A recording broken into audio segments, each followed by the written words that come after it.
that come out with contracts that are 2 or 3 pages long. You know what? A confused mind says no.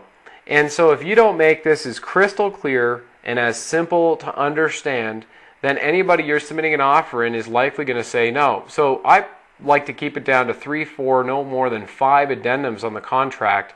And there's 3 different types of clauses: an escape clause, and another clause is a subject to type of a clause, a conditional clause, if you may. So let's take a few of these. The first one: this offer is subject to buyer obtaining a real estate mortgage of terms that are satisfactory to the buyer. Why is this language important? Well, obviously, on typical transactions between home buyers, the offer is subject to the buyer obtaining a mortgage for the property for the purchase price. So then you've got your diligence period. Well, what I like about the last part of this is of terms that are satisfactory to you, which means that you as the buyer may be able to qualify for a mortgage, but if you deem that the terms aren't satisfactory, that allows you to exercise that clause to get out of the contract.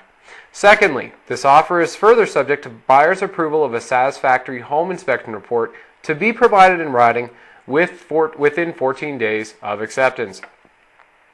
Obviously, every property you buy, you want to have a home inspection report if you are actually going to hold on to it yourself. If you're assigning it, then you can turn it over and you have a diligence period here right now built in of 14 days from the time that you have seller's acceptance. So this is absolutely phenomenal. You've just built that in. Now, if the seller thinks that 14 days diligence period is too long, then fine. Offer them 10 or 11. No less than 7. That's just a little bit ridiculous, and especially when you're using the home inspection report clause, because in larger cities or larger metropolitan areas, or just larger towns, 20, 50, 80,000 population, you name it, finding a home inspector and getting them scheduled overnight is not going to happen. Typically, these things take time, and they need to spend 3 or 4 hours at the property, plus they need to get access. So at least having 7 days in there is fair game for everybody.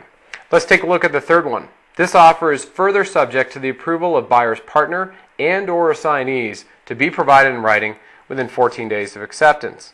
Now, when you approach this as an investor, obviously the seller is going to be aware that you're looking to buy this as an investment property. Therefore, typically, you may have an investor partner that needs to see the property as well. Yet, in the interim, you believe that it is a property you would like to purchase for your business. Who's your partner if you don't have one right now?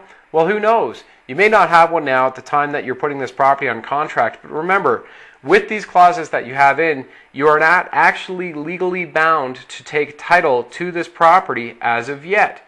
Right now, these are just conditions to ensure that you're going to be comfortable with the property to proceed with the sale and closing on it, or your partner or somebody that you may assign the property to. So this gives you that excellent opening and that opportunity to bring through other potential partners that you may have on the property down the line, giving them access to see this property. Number 4, said property is to be sold free and clear of all encumbrances by good and marketable title, with full possession of said property available to buyer at date of closing.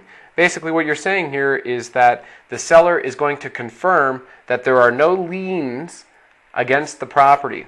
Now, if you're unfamiliar with the language of what a lien is, basically what you could have had that happen in the past was the original owner, this current seller, has had a garage or an addition built onto their home, and if they did not pay the contractor could place a lien for $1,000, $5,000, $20,000, which clouds title, which basically means that the seller cannot sell the property until they pay off that lien.